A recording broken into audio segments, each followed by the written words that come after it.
This lecture is about how to analyze torts questions, in particular negligence questions.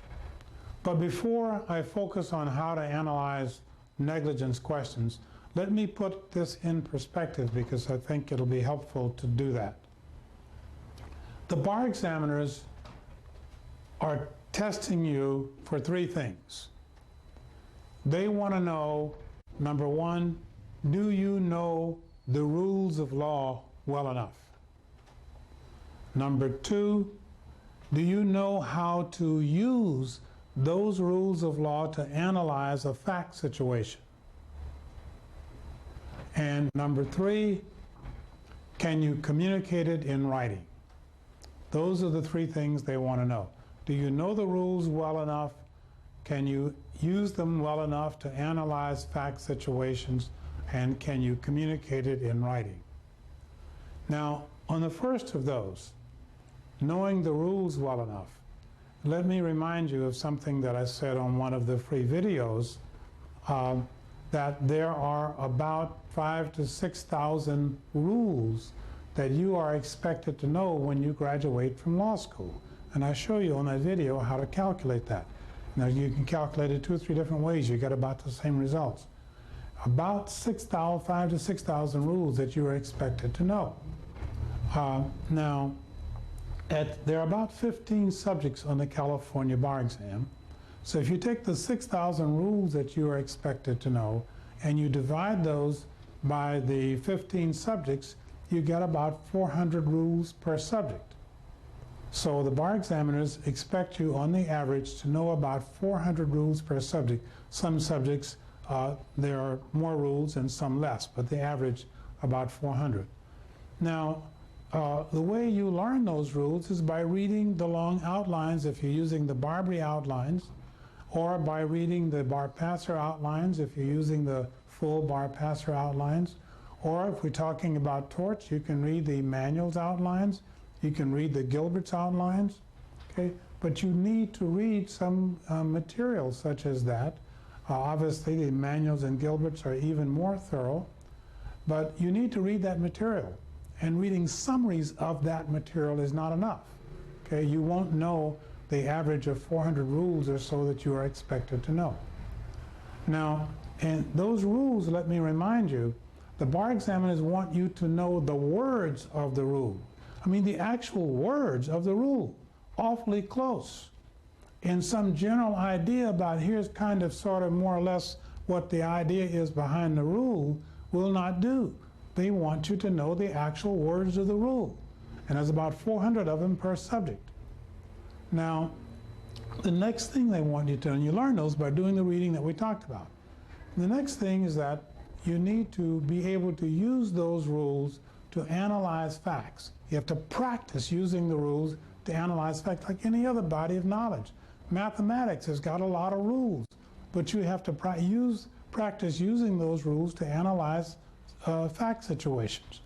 On the bar, if someone was riding a bicycle and the handlebars came off, the person lost control of the bicycle and got hit by a truck, and now they're badly injured, can you use the rules of tort law, those 400 on the average, probably more, do you know how to use those rules to analyze that fact situation to decide what the outcome ought to be? And you have to practice using the rules or you won't be able to do it well enough for purposes of the bar. You do practice, and that's what this course is all about. Someone, for example, gets arrested, and the question is, did the officer really have probable cause? Well, they want you to know what the rules are and to have practice in applying the rules to a fact situation so that you can analyze this fact situation to decide what the outcome ought to be. You have to practice using the rules. And that's what this course is about, a lot of that. That's what we do. Thirdly, the bar examiners want to know, can you communicate it in writing? Can you communicate your analysis in writing? This course, of course, is very heavy on exactly that, communicating your analysis in writing. Homework, practice exams, writing PTs is all about that. So in that sense, And with that perspective in mind, we're now going to study the law of torts, in particular the negligence aspect of it. We're going through the rules. We're going to review what the rules are about, and hopefully this will add understanding to how you might use the rules, because I'll do examples. And then we will turn to some bar questions, and we will use these rules to analyze the facts in that bar question. And that's what and then I'll tell you what you should write. And that's what the bar examiners want to see you do: analyze and write. Let's begin then by, first of all, noticing that on the California bar exam, a tort summary here over the last 20 years of questions. Here are the number of negligence torts questions: 8 negligence, 4 in products liability, 4 of them in defamation, etc. And when I say defamation, etc., I mean the other closely related torts. You know the ones: defamation, invasion of privacy, intentional infliction of severe emotional distress. Those 3 torts go together. 4 of them were about that, and 2 of the torts questions were about the intentional torts: assault, battery, trespass, that sort of stuff. That's a total of 20 torts questions over the last 40 bars. And so about half of the bar exams have torts questions, and here's how they're broken out. Now tonight we're studying the negligence, and so let's begin with our cause of action for negligence.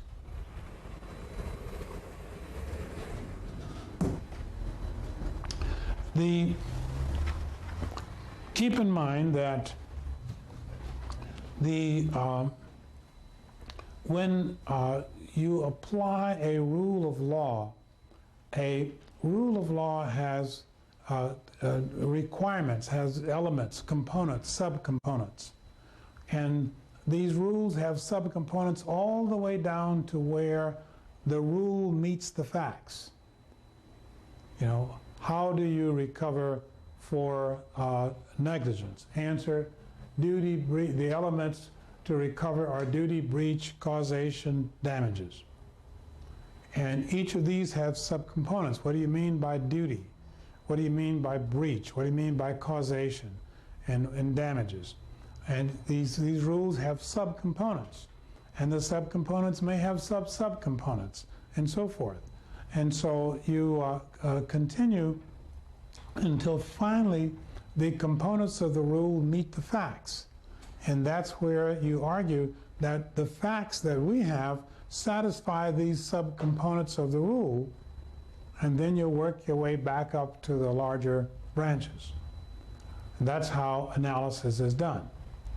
Now, so that in the case of tort law, in the case of negligence, the requirements are duty, breach, causation, and damages, and the subcomponents, etc. The key point that I wanted to emphasize is that when you do your analysis,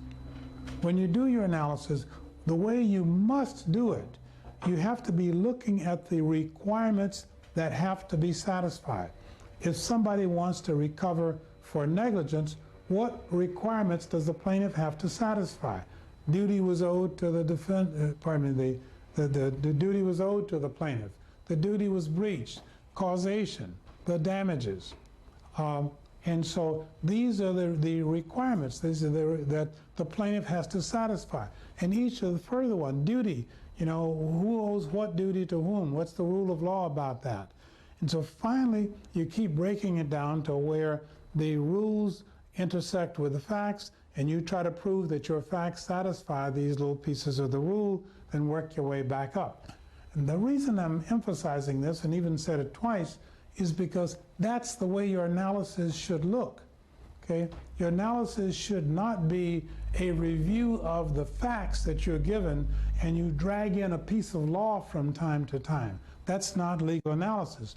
Legal analysis is where you look at how the law is organized and what the requirements are.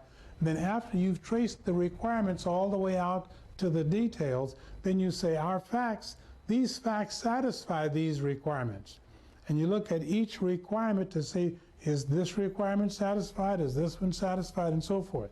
So your analysis consists of using the rules of law and showing you've got the facts to satisfy the requirements of the rule. It does not, that is a rule-driven analysis, or sometimes referred to as an element-driven analysis. So your analysis is about the use of the elements. It's not, and the facts come in at the very end. Now, when you get ready to argue that I've got the facts here to satisfy a breaking, or I have the facts to satisfy to show that this was a foreseeable plaintiff. This is a foreseeable plaintiff because the plaintiff was riding next to the defendant who was driving the car, riding in the car, and that's a foreseeable plaintiff. This plaintiff was the patient that the doctor was treating. This is a foreseeable plaintiff. So you've got the facts to show that this is a foreseeable plaintiff. When the facts meet the rule, that's the place where you have the opportunity to talk about some policies behind the rule, because the facts, I mean, how scanty can the facts be? And still satisfy the rule? And that's where you can talk about, well, here's the policy behind the rule, and given that policy, these facts ought to be enough. That's how you pick up your extra points if you know something about policy behind the rule. But that happens out at the point where the rule meets the facts. And that's what you study in law school. The case law in law school is about examples of these elements, examples where the court said this was enough to satisfy a breaking. And some other courts say, oh, this is not enough to satisfy a breaking.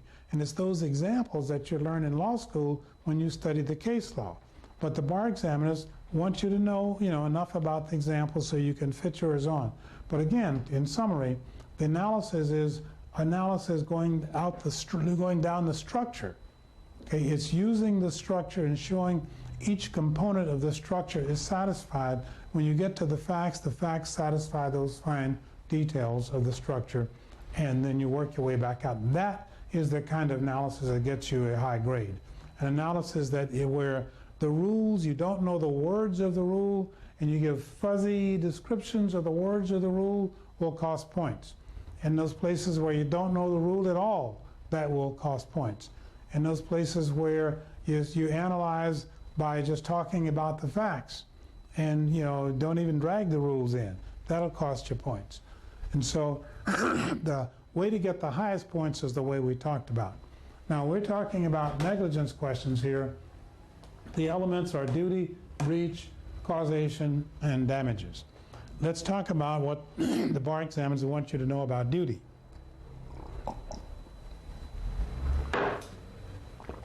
Duty, right here.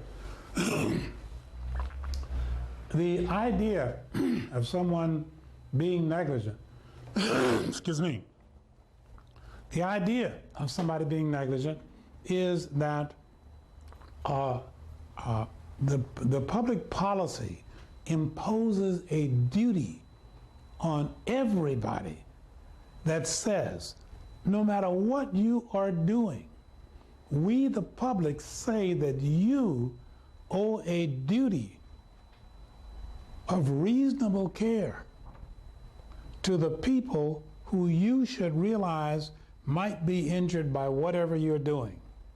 If you're walking down the street, driving a car, coughing in an emergency room, whatever you are doing, that the public policy imposes on each of us a duty, and that duty is the duty to act with reasonable care towards those persons who you should realize might be injured by whatever you're doing. Okay? That is this duty right here. And now you see some fuzzy boundaries there, and that's what the cases are about, and that's what the bar examiners want to know, if you know how to deal with these fuzzy boundaries. we say the duty is owed to the people you ought to realize might be injured by what you're doing, well, those are your foreseeable plaintiffs. So you owe a duty to these foreseeable plaintiffs, and obviously whether or not a particular plaintiff is foreseeable or not is a fuzzy boundary. And that's where the questions are going to come in. Give us your theory as to whether or not this kind of a plaintiff is foreseeable or not. So public policy, you owe a duty to foreseeable plaintiffs, and secondly, that duty is to exercise reasonable care. Or there's another fuzzy boundary. What do you mean by reasonable care? And the bar examiners will present you with situations, and you need to decide whether or not this was reasonable care. And they don't want your personal social opinion. There are some rules that help you evaluate whether or not some particular care was reasonable or not. They want to see, do you know those rules, and can you put them to use here? And then finally, they'll ask you to communicate it in writing. Okay? Now, so back here, the duty then, for purposes of the bar exam, there are two parts of duty that you need to be aware of, the rules. One is, this rules here is what duty is owed, how much carefulness does society impose on you, and secondly, to whom is the duty owed? Because it's only those people to whom the duty is owed that can get a, it's only the people to whom the duty is owed that can, that have a cause of action. And if no duty was owed to you, you can't argue breach of duty. So, the two parts of duty, and you pick up points by dealing with these separately in the bar exam. The two parts are, first, how much care is owed, and to whom is it owed? Well, how much care is owed depends on what you're doing at the time. And there are three levels of activity that are recognized by the law. One is if you're doing ordinary things, then you owe the duty of due care. This due care is also called ordinary care, is called ordinary care, is called reasonable care, it's called any names like that, due care and reasonable care. So you have a duty here, the level of care is ordinary care or reasonable care. But what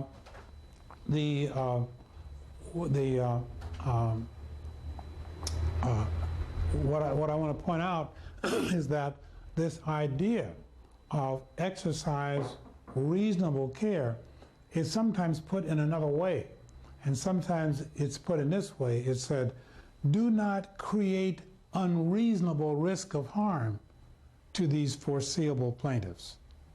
Do not create unreasonable risk of harm.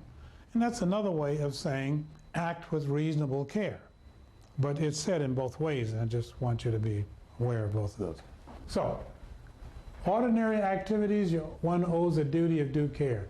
Certain activities, one owes a duty of extraordinary care. And those are limited to two kinds of activities, and those activities are the innkeepers and common carriers.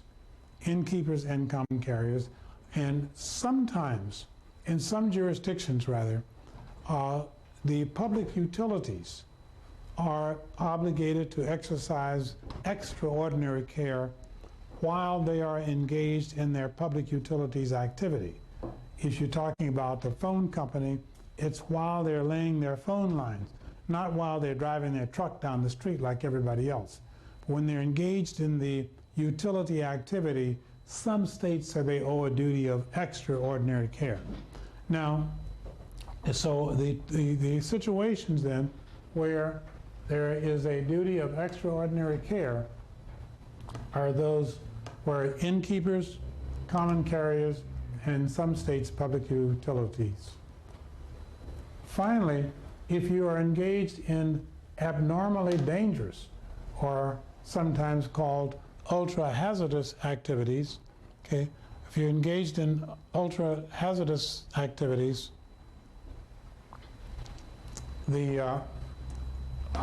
then you can, you're required to exercise not just reasonable care, not just extraordinary care, but you have a duty to make it safe. Trying to make it safe doesn't count. You got to make it safe. So if you're dynamiting or engaged in any other type of ultra-hazardous activities, the duty is to make it safe. We call that strict liability, meaning if somebody gets injured because of your blasting, you're liable, period, so long as the injury was caused by the blasting. Doesn't matter how careful you were. So if you're engaged in those kinds of activities, then the duty is to make it safe. And the fuzzy boundary now is right here. And that is, how do you decide whether or not a particular activity is an ultra-hazardous activity or not? Okay? How do you decide if it's ultra-hazardous? Is fumigating a warehouse an ultra-hazardous activity? Blasting would be pretty obvious that is. What about engaging in cattle virus research? Suppose that's going on right in the middle of a cattle community. Is that an ultra-hazardous activity? And so forth. You dumped waste, chemical waste into the river. So anyway, the point is that you can see that there are many situations that are on the boundary as to whether or not that activity is ultra-hazardous. And if it's an activity that's on the boundary, you need to pull out your rules to the factors that you use to help to decide whether or not that activity is ultra-hazardous. These factors are here, and they're contained in your book. There's 6 of them. These are at the Restatement Section 520. Restatement Section 520 will give you those 6 factors, and you need to know them. Because if you're given some event that's on the boundary, that's a good way to decide. So this determines how much duty is owed, and the next question under duty is, to whom is that duty owed? You don't owe it to everybody in the world. If you are driving your car in San Francisco, California, you don't owe a duty to drive with due care to people in Calcutta, India, okay? Because those people are not folks that you could foresee might be injured by what you're doing, so they're not foreseeable plaintiffs. But if you're practicing medicine and you got a patient, that patient obviously is the person who might be injured, could reasonably be injured by your negligence. And so the foreseeable plaintiff is the person that a reasonable person would realize is in a position who might be injured by what you're doing. We also have another name for that, don't we? We say those are the people in the zone of danger. Okay, that's another fancy way of saying that, zone of danger. Now, so the foreseeable plaintiff is the person who's in the zone of danger, and that can be obvious in a typical bar question because the plaintiff can be a passenger in the defendant's car or the pedestrian on the road that was hit and so forth. So in many cases, to whom is the duty owed? It's a simple problem because obviously you owe this person a duty, they're nearby. But you obviously can see how this person who got injured can get more and more and more removed from what the plaintiff, from what the defendant is doing. What the person who got injured, the plaintiff, watch my language here. The person who got injured gets more and more and more removed from the conduct of the person who caused the harm. And you can see at some point you wouldn't foresee this plaintiff. They're too remote. And so the bar questions are going to come down, if they're testing this area, they're going to come in with a situation where this plaintiff is kind of, where the injured person is somewhat remote from the person who did whatever they did wrong. For example, there was a bar question where a plumber had connected 2 pipes together. The pipes were made of different metals, and the plumber did not use a plastic connector. Over a period of a few years, the metals which were connected together were incompatible. They corroded. A hole was etched into the pipe, and the hot water under pressure came out the pipe, and it scalded a customer who was in the swimming suit store, damaged a whole lot of swimming suits because the water was scalding hot. And there was an employee who was working in the store, and this employee now had to be laid off because the store had to be closed for a while. And so the employee now sues the plumber, assuming the statute of limitations has not run.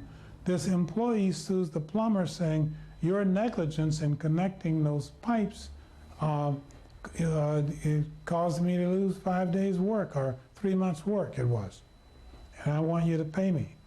Well, when that plumber is plumbing the pipes and does so negligently, who are the foreseeable plaintiffs? Is this employee in a store, forgetting about the passage of time, suppose it happened a month later instead of a couple of years later? Should I, as a plumber, foresee this employee in the store who's going to lose her job for a while because I'm plumbing negligently? So you see the point. The question becomes, the foreseeability of these plaintiffs. When do they become foreseeable, unforeseeable? And it's obviously a public policy decision because you can make people responsible as far as you want. So the public policy is that no, that the plumber that should not, that the person who lost their employment for 3 months in this real bar question, that that person's name was Emma. Emma was not a foreseeable plaintiff so far as to the plumber who was doing the plumbing negligently. And we just draw the line as a matter of public policy. Obviously, the plumber caused it. But we're saying, no, plumber doesn't have to look that far ahead. If you didn't do that, let me change the facts a bit. And instead of Emma being the one employee who was out of work for 3 months, and instead of the plumber connecting some pipes together negligently, let me change the facts just a little bit. This is now an electrician who works at the power company, and the electrician was negligent.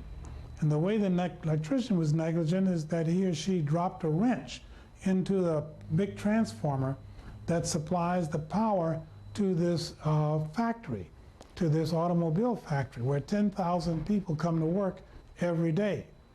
But because this wrench got dropped in there through negligence, these people can't come to work for 3 days until they get it repaired. And so all 10,000 of these people should then sue the electrician who dropped the pipe, the wrench. Of course, they'd be suing the electrical company. All 10,000 saying, we're all out of work for 3 days and we want to be paid. And you could do that if you wanted, if the public really wanted to do that, but you can see that's not a reasonable way to run the society. And so the way we formally draw that line to say that the electrician or the plumber did not owe these employees a duty of care. We just draw the line there and say, nope, they are not foreseeable plaintiffs. Another way this sort of thing happens is when you see this being tested, is where, in the one I just gave you about Emma, the employee, was tested. There was another one about the 10,000 people in the electrical company that was on a performance test. And I'll give you one more example. And this is the case where a person had an accident on the freeway. In the case, it's in one of the tunnels in New York, but let's suppose that it's on a bridge in San Francisco, California, for example. A bridge coming into the city, and there is any freeway. There's an accident. And it's a simple accident, but it tied up several lanes of the freeway so that there's over 1,000 cars and trucks lined up who can't get by. And by the time the tow trucks come and all that sort of stuff happen, people are an hour late to work. And so now you got over 1,000 people lined up who are an hour late to work. Do you want to allow them to sue these people who had this little fender bender accident, and everybody sued for $50 for their loss of an hour's worth of work? And so now you've got this huge liability and you've got a court system that gets 10,000 lawsuits filed every day. Okay, and the answer is no. You don't want to run your society in a way that these 10,000 people lined up behind this simple accident can all sue these people for their loss of time. And so how do we terminate that legally? And the way we do it legally is we say these people who had the simple accident did not, it's done in two different ways. Some states say these people who had the accident did not owe a duty to these people behind them not to delay them in this way. They just don't owe them that duty as a matter of public policy. Or the other way to do it is to say that at the proximate causation level, that even though the fender bender accident caused them to be late, that proximate causation is about where out the chain of events does the public policy terminate somebody's liability. You're not liable forever out the chain. Where do you terminate? And that's also a public policy decision that you see implemented in the case law. And so in this freeway accident case I'm telling you about, many states say that as a matter of public policy, even though these drivers were the actual cause of the delay, they were not the legal cause of the delay. The law doesn't recognize the cause. We know you caused it, but the law doesn't recognize that cause because we don't want to run our society that way. So we say that they were not the proximate cause or not the legal cause. So you see how this concept of to whom is the duty owed get tested. Those are all real examples that I gave you. One more real example that I'll give you quickly on this issue of to whom is the duty owed. There is a problem on the bar exam in which a train company hauled toxic materials on their tracks going someplace to dispose of it. And these toxic materials that were being hauled, the train driver had a heart attack and had a heart problem, had a heart attack 5 years ago. Recovered, they put him back, he's driving this train, he had an attack, the train derailed, the toxic materials spilled, the people in the neighborhood fled, and one of the people fled and wouldn't come back for 6 months to open his store, and he wants to get paid for all that time. Now, before this accident happened, the train company hired a woman named Diana, who was an expert in evaluating the likelihood of and how bad damage would occur if spills like this occurred. And she did a study for Transco, and she reported to them saying, if a spillage such as a derailing of these toxic materials should occur, that the damage would not be lasting and would not be severe. That was her report. Now, when this train thing did overturn, the question is, do the injured parties have a right to sue her? And the answer is in two parts. First of all, turns out that she was right, because the problem went on to say there wasn't any lasting damage. This person was freaked out, wouldn't come back and open their shop for 6 months, but that's because of him, and that's some special problems there. But in general, there were no lasting events, and so Diana was right, first of all. But secondly, even if she had been wrong, and let's suppose for the moment that she was wrong, even if she had been wrong, did Diana owe a duty of due care to those people who had real estate along the railroad tracks? You see the problem? Did she owe them a duty of any kind? And so if she was negligent in her report, and she was not, but if she was, did she owe them a duty? Or did she only owe her duty to Transco, who hired her? Okay, and the law, based again on public policy, is Diana did not owe a duty of anything to those people who had property along the tracks. Okay, they're too removed from what she's doing, and as a matter of public policy, we say no, she does not owe them a duty of anything. This also happened.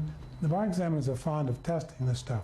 Well, these are all real bar examples, so you can see how fond they are. One final example, a case of an accounting firm who did an annual financial report for a major company, General Motors, and made a mistake in the financial report, and large numbers of people traded stock on the basis of that mistake in the financial report. And so these people who lost money trading the stock on the basis of that mistake sued Touche Roth, which was the big accounting firm that did this, sued them for negligence. And once again, the court said, nope, Touche Roth does not owe those people a duty of due care or anything else. Now, you can say, but it's clearly foreseeable that if you give a faulty financial report, that people are going to rely on it, trade stock, and get hurt. And yeah, it is foreseeable in that sense, but we're not talking about whether or not it was in fact foreseeable. We're asking whether or not, as a matter of law, we're going to recognize it as foreseeable. Or are we going to draw the public policy line before you get there? And the answer is that in the case of the Touche Roth accounting firm, the public policy is no. They did not owe those shareholders who traded a duty of due care. They only owed care to the person they dealt with. And again, it's a matter of the public policy. The people behind you on the freeway, when you have an accident, they are very foreseeable, in fact. When we hear it on the radio every day, there's an accident and people are delayed. So they're obviously foreseeable. But there's a difference between whether they are socially foreseeable and whether or not the law is going to draw the line by saying we're going to treat them as though they are not foreseeable, so that legally they are not foreseeable. Okay, so we understand about this duty and how we deal with these remote plaintiffs, foreseeable plaintiff, remote plaintiffs. This is the Palsgraf case. Recall that in the Palsgraf case, the remoteness happened in a slightly different way. That's a case where the conductor helping the person get onto the train who had the fireworks and dropped the fireworks, and all these explosions went off and people stampeded across the platform, and Mrs. Palsgraf was way on the other side of the platform. So now the question becomes, this conductor who was helping the person get on the train was allegedly negligent. So if that person was negligent, they obviously owed a duty to the person they were helping get on the train. But did they owe a duty to Mrs. Palsgraf, who was way on the other side of the platform? Okay, and that's your remote plaintiff. And the question is, does she owe a duty? And that's where the Palsgraf split comes. The Andrews view was yes. The Cardozo view was no. And the country is still divided. Now, so we understand these duty issues. What duty is owed depends on what you're doing. To whom the duty is owed, you owe it to all foreseeable plaintiffs, but, the idea of who is a foreseeable plaintiff is a legal concept, not just a social one. Obviously, the person needs to be socially foreseeable first, but just because they are socially foreseeable doesn't mean that the law is going to recognize them as foreseeable, so that ultimately the concept of who is a foreseeable plaintiff turns on whether the law recognizes that person as foreseeable, and you've heard enough examples today to deal with that, and the Palsgraf case. And finally, this question of to whom a duty is owed, there are some special relations which we will deal with, or I will deal with, on a separate video. For example, those cases where you have a landlord who just rented a place to a tenant, and the customers come onto the premises and the customer gets injured. Well, is the landlord who just leased it liable? Is the person, the lessee, liable? Are they both liable? What is the standard of care and to whom is it owed in those kinds of situations? What about those cases where you have an employee who is acting on behalf of the employer and does things that injure somebody? When are they within the scope of their employment activities and when are they not? And a bunch of these other situations. What do you do in cases where you have a contract and you're functioning pursuant to the contract but do so negligently? Can you bring the action in tort or contract, or which one? That whole little class of problems are those cases where there are special relationships, and I will make a separate video dealing with these. And it will be called Special Relationships in Tort Duty. So I think we understand the whole problem of duty at this point. I've given lots of examples. The next comes breach of duty. Now, let me point out first of all that if the duty, that is only the people to whom the duty was owed can sue. But if the duty was owed to them, how do you decide when the duty was breached? And the answer is, in one case, it's dirt simple. And that's the case where the duty is to make it safe.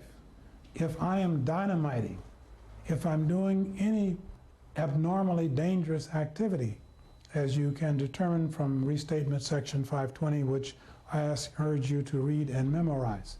That's one of those 6,000 rules.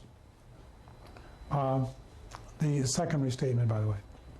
And so if I'm engaged in some ultra-hazardous activity, and once you've established that I'm engaged in an ultra-hazardous activity, my duty is to make it safe. Okay? There was a question on the bar exam where a company had a warehouse that kept people's furniture. And they fumigate the warehouse every once in a while because rodents will get in there and destroy people's furniture. So they hired a fumigation company to come and fumigate the warehouse. And two things went wrong in the course of the fumigation. One is that the gases that they were using to fumigate the warehouse, some of those gases escaped. And a person named Otis in the next door building was injured, poisoned, because of these escaping poison gases. And one of the things that happened is that Otis sued. Otis sued the company doing the fumigation, and they sued the warehouse company also. And you see the issues there. And obviously, and the facts told you that the fumigation company took all of the usual precautions in sealing the building. So they're telling you the fumigation company was not negligent. Obviously, the question is, was the fumigation activity an ultra-hazardous activity? Because if it's ultra-hazardous, we don't care how careful the fumigation company was.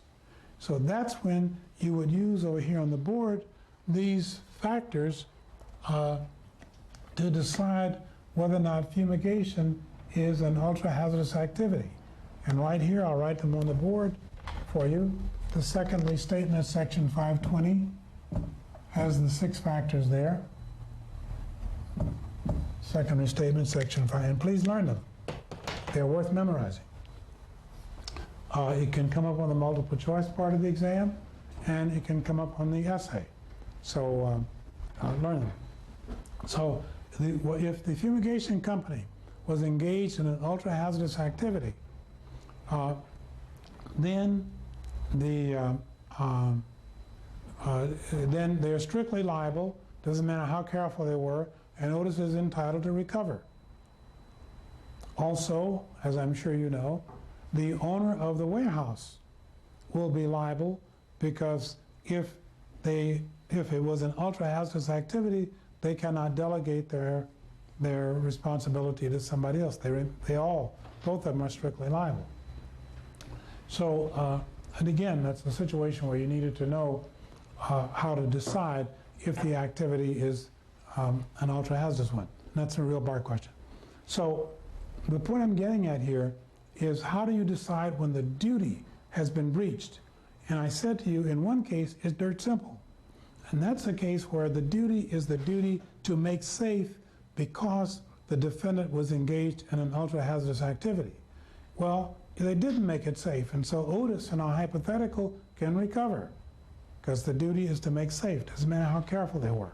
There was another example of exactly that where a cattle virus research company was engaged in cattle virus activity, and this company was located right in the middle of a cattle virus, of a cattle community. And so if those viruses ever got out, the havoc that it would play with that community, very devastating. Once again, you see how what you need to do. If you need to decide whether or not this is an ultra-hazardous activity, put it through the restatement, section 520, and make your decision. Now, if the activity is an ultra-hazardous activity, the duty to make safe, the breach is very easy. Okay, they didn't make it safe, it caused injury, and that's that. The case, of course, in the case where the bar examiners are testing strict liability, the points at this point will have been allocated over to the question of, was this an ultra-hazardous activity? If that's where the analysis needs to be and make that decision. So there'll be a lot of points allocated to that decision if you needed analysis there. Whereas on the breach part, was the duty breach, was just one line. Yeah, they didn't make it safe, it's breached. In the case where, sticking for the moment with the case of ultra-hazardous activity, I want to give you one more piece of information, and we want to move ahead. And that piece of information is right here. I say to you that you can use the restatement section 520, those 6 factors there, to help decide, and these are factors, these are not requirements, they're factors. You can use these 6 factors to help decide whether or not the activity is ultra-hazardous. And if the activity, but there is one other way that you can also decide whether or not the activity is ultra-hazardous. And that other way is that there is a common law rule regarding abnormal and dangerous activity. And the common law rule says, if the activity cannot be made safe by ordinary or due care, that is an abnormally dangerous activity. So there's a common law rule that says what I just said. If you can't make it safe by the exercise of ordinary care, that's an abnormally dangerous activity. That's a second and independent way you might show that the activity is ultra-hazardous. In the case of the virus that I told you about, the facts in that case said that the viruses escaped without negligence by the research company. So since they told you it was without negligence, you had to establish that this was an ultra-hazardous activity, and you could do it either way.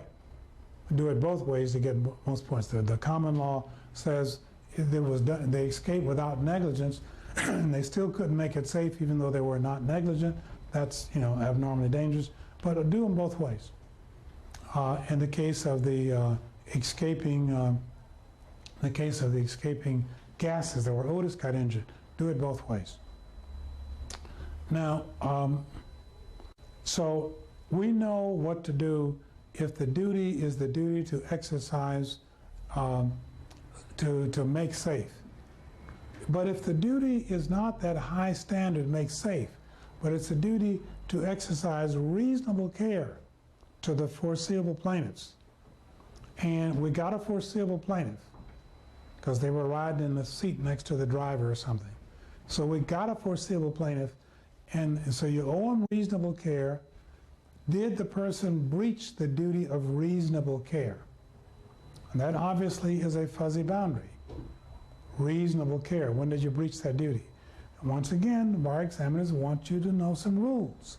If you tell them what your personal social opinion is about whether or not this was reasonable care, you don't need to go to law school to do that.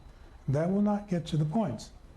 But if you drag out the rules for deciding what's reasonable care, then that's how you get the points. And so right here are a summary of these rules. We're going to take our break and come back and go through each one of them. But there are 4 ways in which you might decide whether or not an activity constituted a breach of duty of ordinary or reasonable or due care. And we're going to look at each of these one by one, but now is a good time to take a 10-minute break. We're going to do likewise, and we will see you in 10 minutes.